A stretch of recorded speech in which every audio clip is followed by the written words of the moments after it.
بسم الله الرحمن الرحيم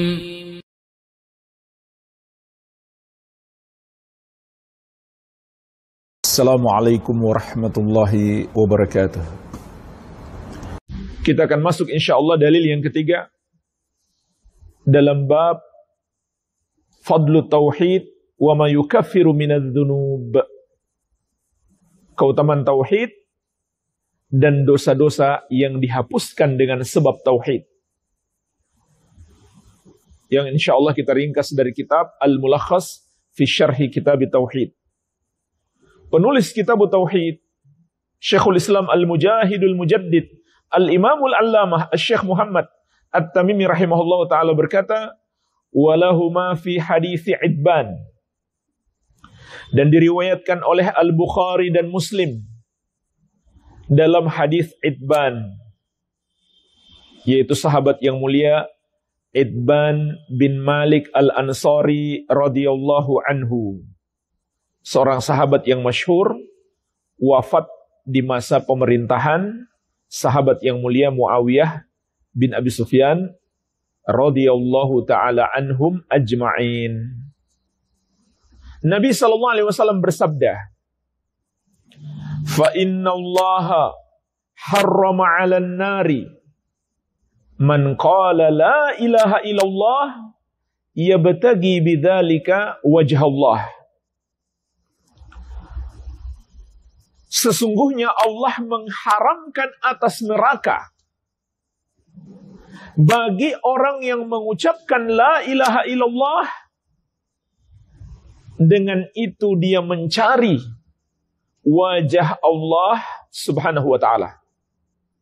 Sesungguhnya Allah mengharamkan atas neraka untuk membakar orang yang mengucapkan la ilaha illallah, yang dengan ucapan itu dia mencari wajah Allah subhanahu wa ta'ala.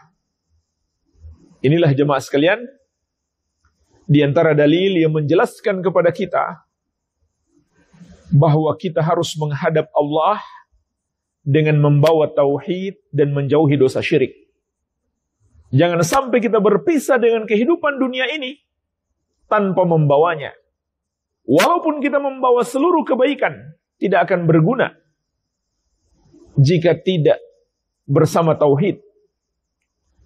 Walaupun kita membawa banyak dosa, kita masih mungkin selamat jika kita membawa tauhid. Dan pasti selamat walaupun orang yang berbuat dosa-dosa itu masih terancam mampir di neraka, tapi suatu hari dia akan keluar dari neraka. Syekh Al-Allamah, Profesor Dr. Shalih Al-Fauzan hafizahullah menyebutkan dalam hadis Idban ini terdapat 7 pelajaran penting. Pelajaran yang pertama, fadlu tauhidi wa annahu yunqidhu minan nar wa yukaffirul khataya. Keutamaan tauhid, dan bahwa tauhid itu menyelamatkan dari api neraka dan menghapuskan dosa-dosa. Perhatikanlah jemaah sekalian, di dalam hadis ini terkandung keutamaan tauhid, yaitu tauhid adalah jaminan keselamatan dari api neraka dan menghapuskan dosa-dosa kita. Karena Nabi SAW mengatakan dalam hadis ini, Allah haramkan atas neraka bagi orang yang mengucapkan la ilaha illallah. Tentu makna hadis ini bukan sekedar dia ucapkan, tapi dia pahami maknanya, dia yakini kebenarannya, dan dia amalkan dalam hidupnya. Bukan sekedar dia ucapkan. Dan di hadis sebelumnya, dalam pembahasan hadis sebelumnya, telah kita jelaskan panjang lebar, la ilaha illallah artinya adalah la ma'budah haqqun illallah. Tidak ada yang berhak disembah kecuali Allah. Cara mengamalkannya adalah mengamalkan 2 rukun yang terkandung di dalamnya. Rukun yang pertama adalah an-nafyu, penafikan. Yang terkandung di dalam la ilaha. Maknanya adalah pengingkaran terhadap semua yang disembah selain Allah. Kita anggap salah, kita yakini tidak benar peribadahan kepada selain Allah. Dan kita yakini juga orang-orang yang menyembah selain Allah adalah para pelaku dosa terbesar yang disebut dosa kesyirikan dan kekafiran. Rukun yang kedua adalah al-itsbat, penetapan. Yang terkandung di dalam illallah, yaitu penetapan keimanan kita bahwa hanya Allah yang berhak disembah. Maka dengan begitu, dengan mengamalkan dua rukun ini, kita akan mendapatkan keutamaan tauhid yang terdapat dalam hadis yang mulia ini, yaitu mendapatkan jaminan keselamatan dari api neraka dan terhapusnya dosa-dosa kita. Karena orang yang diselamatkan dari api neraka berarti orang yang Allah ampuni dosa-dosanya. Maka dengan itulah kita masuk surga. Ketika dosa-dosa kita telah diampuni oleh Allah dan Allah curahkan rahmatnya kepada kita, dengan sebab itulah kita masuk surga. Dengan tauhid kita dapat menggapainya. Pelajaran yang kedua, annahu la yakfi fil imani nutqu min ghairi i'tiqadil qalbi kahalil munafiqin, bahwasannya tidak cukup dalam keimanan itu hanya diucapkan saja tanpa ada keyakinan hati, seperti keadaan orang-orang munafik. Perhatikan jemaah sekalian, dalam hadis ini Nabi SAW tidak hanya mengatakan Allah mengharamkan atas neraka bagi orang yang mengucapkan la ilaha illallah. Ada lanjutannya. Ia batagi bidzalika wajah Allah, dengan itu dia harapkan wajah Allah. Artinya dia amalkan. Kalau dia harapkan, dia cari, dia berusaha untuk mendapatkan wajah Allah, berarti dia amalkan. Apakah diamalkan dengan hati, yaitu diyakini? Ataukah diamalkan dengan anggota tubuh, yaitu dia persembahkan semua ibadahnya hanya untuk Allah semata. Maka dalam hadis ini ada penjelasan, la ilaha illallah tidak cukup diucapkan tanpa ada keyakinan hati, pembenaran terhadapnya, atau tanpa diamalkan dengan anggota tubuh. Karena itu tidak ada bedanya dengan orang-orang munafik. Orang munafik hanya beriman di lisan. Hati mereka mengingkari. Amalan mereka mendustakan keimanan mereka. Jadi jangan sampai kita seperti orang-orang munafik. Na'udzubillah. Pelajaran yang ketiga. Annahu la yakfi fil imani al-i'tiqadu min ghairi nutqin kahalil jahidin. Bahwasannya tidak cukup pula dalam iman itu hanya diyakini tanpa diucapkan. Seperti keadaan orang-orang yang menentang tauhid. Jemaah sekalian, banyak orang yang menentang tauhid. Tapi sebenarnya hati mereka tahu. Hati mereka mengakui bahwa tauhid itulah yang benar. Bahwa syirik yang mereka lakukan itu salah. Bahwa tradisi-tradisi nenek moyang yang mereka wariskan itu adalah salah besar. Syirik, kufur kepada Allah Subhanahu wa taala. Mereka tahu itu. Tapi mereka tidak mau mengakui dengan lisan mereka. Maka jemaah sekalian, ini belum cukup. Harus mereka ucapkan la ilaha illallah. Mengakui dengan lisan mereka. Barulah menjadi orang yang beriman. Kecuali orang yang tidak bisa berucap seperti orang bisu, tentu dia tidak diharuskan mengucapkan la ilaha illallah, cukup dia melakukan sesuai dengan kemampuannya. Pelajaran yang keempat, tahrimun nar ala ahli tauhidi al-kamil. Pengharaman atas neraka bagi orang-orang yang mentauhidkan Allah secara sempurna. Maksudnya jemaah sekalian, kalau kita mentauhidkan Allah secara sempurna, maka pengharaman atas neraka untuk membakar kita pun juga sempurna. Artinya kita langsung masuk surga. Tetapi kalau kita tidak mentauhidkan Allah dengan sempurna, maka pengharaman atas neraka pun tidak sempurna. Tidak sempurna artinya gimana? Masih terancam masuk neraka.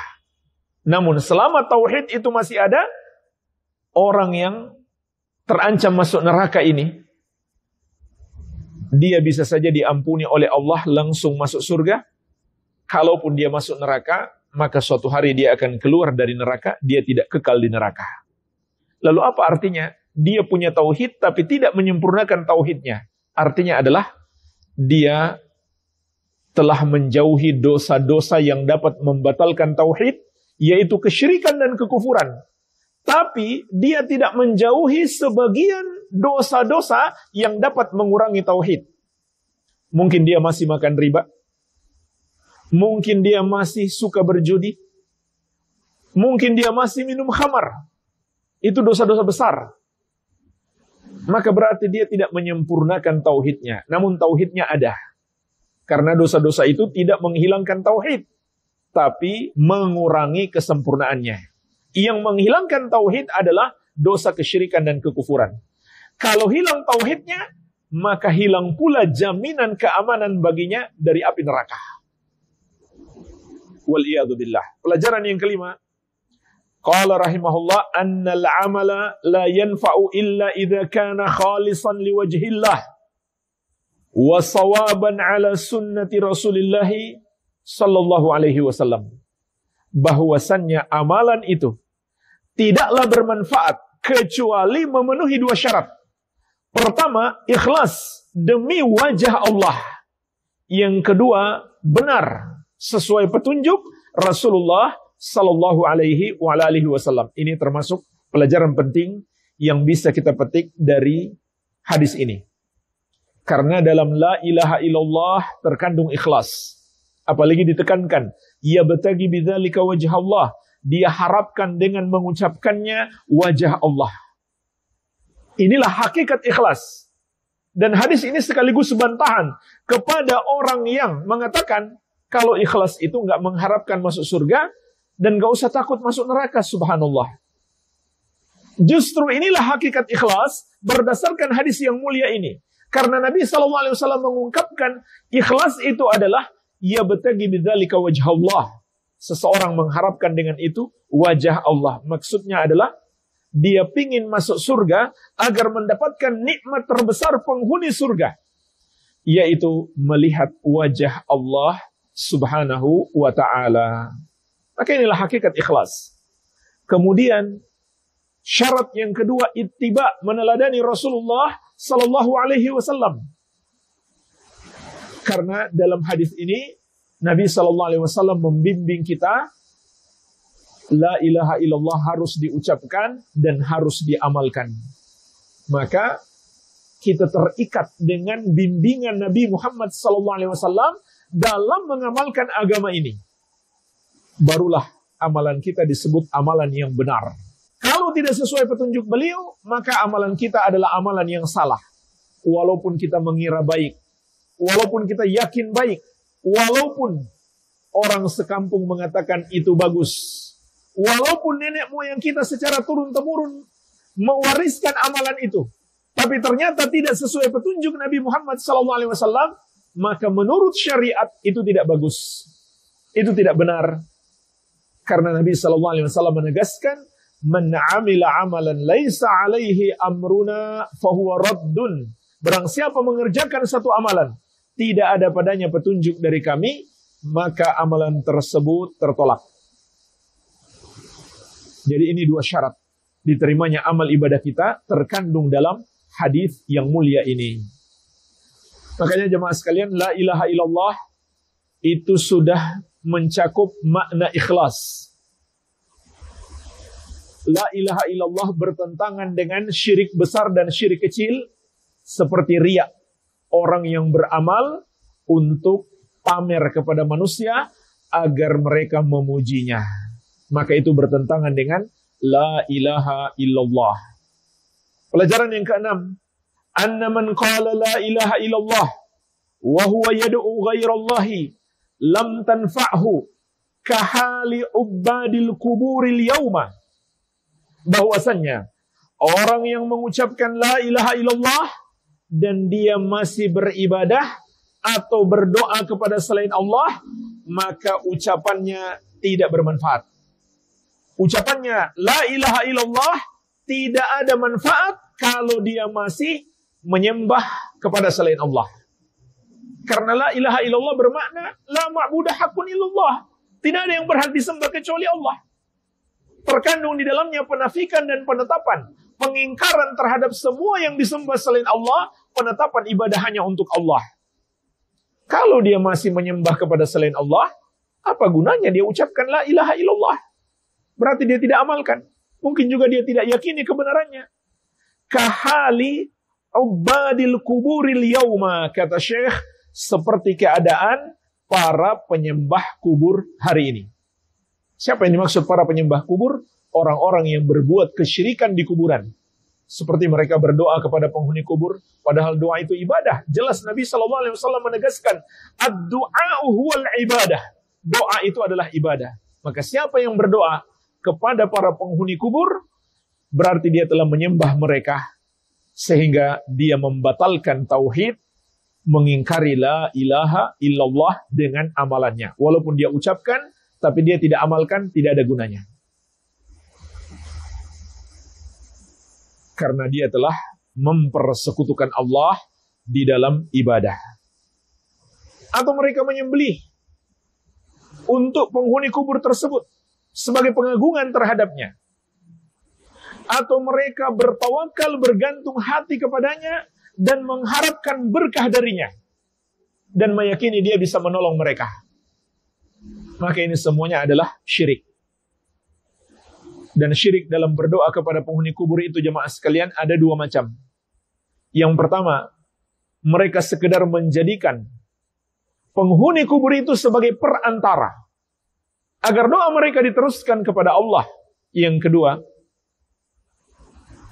yang lebih parah lagi adalah mereka meyakini penghuni kubur itu dapat mengabulkan doa mereka, dapat menolong mereka.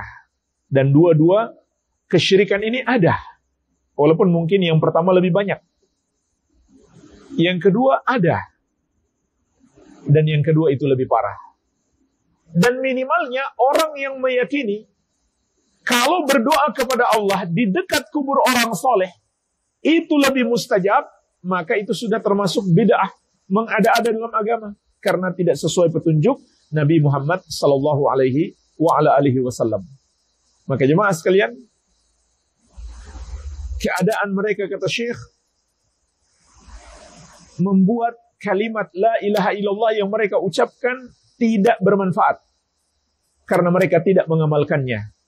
Yaquluna la ilaha illallah wa hum yad'una al-mauta wa yataqarrabuna ilaihim. Mereka ucapkan la ilaha illallah, tapi mereka berdoa kepada orang-orang yang sudah wafat dan mendekatkan diri kepada orang-orang yang telah wafat tersebut.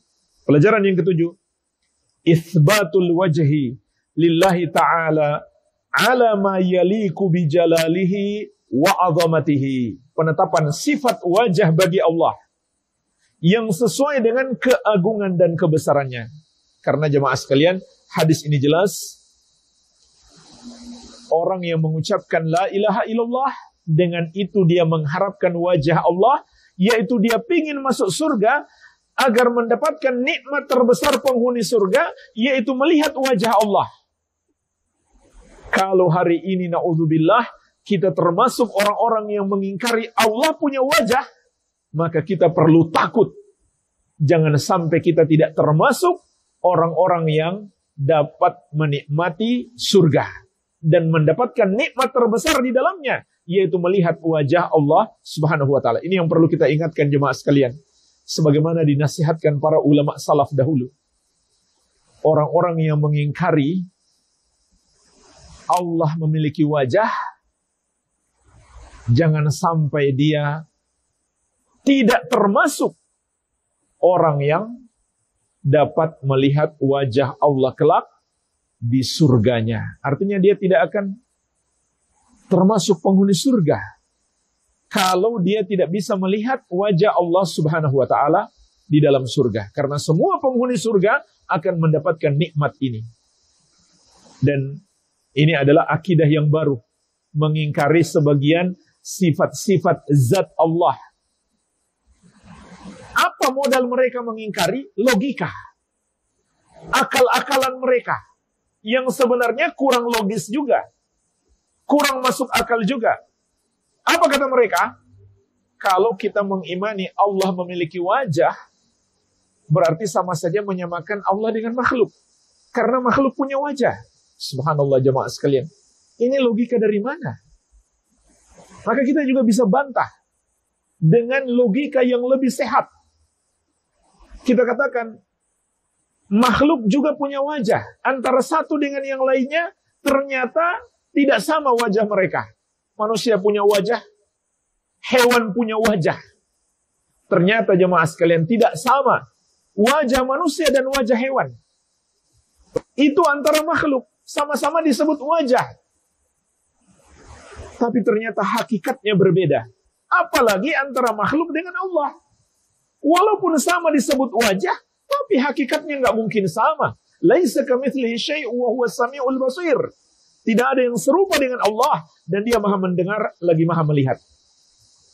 Oleh karena itu jalan selamat yang ditempuh oleh ahli sunnati wal jamaah dalam beriman terhadap sifat-sifat Allah ada dua. Yang pertama, al-itsbat, penetapan sifat-sifat Allah seperti yang Allah tetapkan sendiri untuk dirinya yang terdapat dalam Al-Quran dan As-Sunnah. Yang kedua, nafyul mumatsalah, menafikan adanya penyerupaan antara sifat Allah dengan sifat makhluk. Dan anehnya jemaah sekalian, orang-orang yang mengingkari sebagian sifat Allah ini, mereka mengimani sebagian yang lain. Mereka mengimani Allah memiliki sifat al-kalam, sifat al-iradah, dan lain-lain. Padahal al-kalam berbicara, manusia juga berbicara. Al-iradah berkeinginan, berkehendak, manusia juga punya kehendak. Kenapa mereka tidak gunakan logika mereka? Kalau mengimani Allah bisa berbicara, berarti sama saja menyamakan Allah dengan manusia. Karena manusia juga bisa berbicara. Tentu mereka akan menjawab, kan nggak sama antara berbicaranya Allah dan berbicaranya manusia. Maka kita katakan kepada mereka, juga tidak sama antara wajah Allah dan wajah manusia. Jadi jemaah sekalian, tidak mengharuskan sama. Walaupun dalam penamaannya sama. Sama-sama disebut wajah. Tapi tidak mengharuskan sama dari sisi hakikat. Hanya sama dari sisi bahasa saja. Wajah adalah sesuatu yang kita kenali, yang kita pahami artinya. Salah juga kalau kita mengatakan kita nggak tahu artinya. Kita serahkan saja kepada Allah. Subhanallah, ini ucapan yang sangat berbahaya. Karena itu bermakna Allah menurunkan Al-Quran kepada kita. Nabi SAW menyampaikan hadis kepada kita yang tidak mungkin diketahui maknanya. Berarti nggak ada gunanya dong. Ayat ini kalau kita nggak mungkin tahu artinya. Bahkan itu mengandung tuduhan Nabi SAW juga tidak tahu artinya. Sebab kalau beliau tahu, tentu beliau akan jelaskan kepada kita. Ternyata beliau tidak menjelaskan. Sehingga artinya ya sudah seperti itu artinya. Seperti apa yang beliau sampaikan. Kalau dia ada arti khusus atau arti yang perlu ditakwilkan, tentu Nabi SAW akan menyampaikan kepada kita. Beliau tidak akan membiarkan kita menjadikan ayat-ayat dan hadis seperti teka-teki yang harus kita pecahkan. Apa sih maknanya? Atau kita masa bodoh, gak usah tahu artinya, serahkan saja kepada Allah. Maka jemaah sekalian, artinya dapat kita ketahui dalam bahasa Arab. Tetapi hakikat bentuknya, kaifiyahnya, itu yang kita serahkan kepada Allah Subhanahu wa ta'ala. Seperti kata Al-Imam Malik rahimahullahu ta'ala, al-istiwa'u ma'lumun wal kaifu majhulun, wal imanu bihi wajibun, was su'alu anhu bid'atun. Al istiwa ma'lumun. Allah istiwa di atas arsy itu diketahui. Apanya yang kita ketahui? Artinya. Istiwa berarti Allah berada di atas arsy. Ini berlaku untuk semua sifat-sifat Allah. Allah memiliki wajah juga ma'lumun, diketahui arti wajah. Allah memiliki tangan juga ma'lumatun, diketahui arti tangan. Wal kaifu majhulun, tapi kata Imam Malik rahimahullah, bagaimana bentuknya itu yang tidak kita ketahui, itu yang kita serahkan kepada Allah. Wal imanu bihi wajibun, mengimaninya adalah wajib. Was-su'alu anhu bid'atun, mempertanyakan bentuk sifat Allah adalah bid'ah. Baik.